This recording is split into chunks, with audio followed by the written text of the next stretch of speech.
কর্তব্যরত নার্সকে হেনস্থার অভিযোগ তৃণমূল কাউন্সিলরের বিরুদ্ধে। দুবরাজপুরের প্রাথমিক স্বাস্থ্য কেন্দ্রের ঘটনা এটি। তৃণমূল কাউন্সিলরকে গ্রেপ্তারের দাবিতে বিক্ষোভ সিপিএম এর।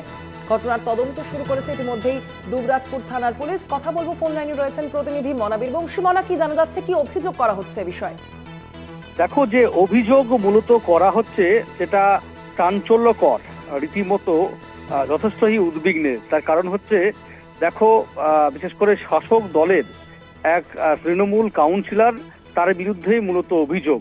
যেটা জানা যাচ্ছে যে বীরভূমের দুবরাজপুর যে প্রাথমিক স্বাস্থ্যকেন্দ্র, ব্লক প্রাথমিক স্বাস্থ্যকেন্দ্র, সেখানেই কর্তব্যরত এক নার্সকে দুবরাজপুর পুরসভার 7 নম্বর ওয়ার্ডের তৃণমূল কাউন্সিলর জনপ্রতিনিধি শেখ নাজিরউদ্দিন, তার বিরুদ্ধে মূলত অভিযোগ যে ওই নার্সকে সে হেনস্থা করেছে শারীরিকভাবে এবং অশ্লীল ভাষায় গালিগালাজ করা হয়েছে, এমনই চাঞ্চল্যকর অভিযোগ। এবং দেখো, ইতিমধ্যেই ওই অভিযোগকারিণী নার্স দুবরাজপুর যে থানা, সে থানায় দ্বারস্থ হয়েছেন এবং তিনি রীতিমতো ভীত, সন্ত্রস্ত এবং আতঙ্কিত। দেখো, এই ঘটনায় ইতিমধ্যেই যার বিরুদ্ধে মূলত অভিযোগ উঠছে, শেখ নাজিরউদ্দিন, যিনি 7 নম্বর ওয়ার্ডের তিনি জনপ্রতিনিধি, তিনি তৃণমূল কাউন্সিলর, তার বিরুদ্ধে এই অভিযোগ।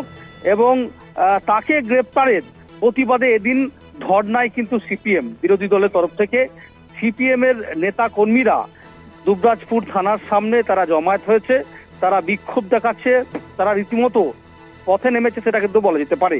তাদের বক্তব্য স্পষ্ট যে যেভাবে দিকে দিকে শাসক দলের জনপ্রতিনিধিরা দাদাগিরি করছে, তারা মানবেন না। তারা বলছেন অবিলম্বে পূর্ণাঙ্গ তদন্ত করে এই অভিযুক্ত, যে যার বিরুদ্ধে অভিযোগ উঠছে শেখ নাজিরউদ্দিন অর্থাৎ তৃণমূল কাউন্সিলর, তাকে গ্রেপ্তার করতে হবে। দেখো, এই ঘটনায় ইতিমধ্যেই কিন্তু এলাকায় কিন্তু চাঞ্চল্য ছড়িয়েছে।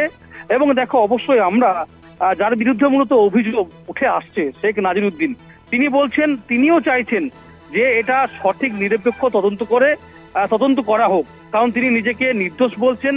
তিনি বলছেন যে এটা একটা গভীর ষড়যন্ত্র, তার বিরুদ্ধে বিরোধীরাই চক্রান্ত করছে এবং গভীর ষড়যন্ত্র করে তাকে কাঠগড়ায় দাঁড় করানো হয়েছে। সব মিলিয়ে অভিযোগ, পাল্টা অভিযোগ রয়েছে।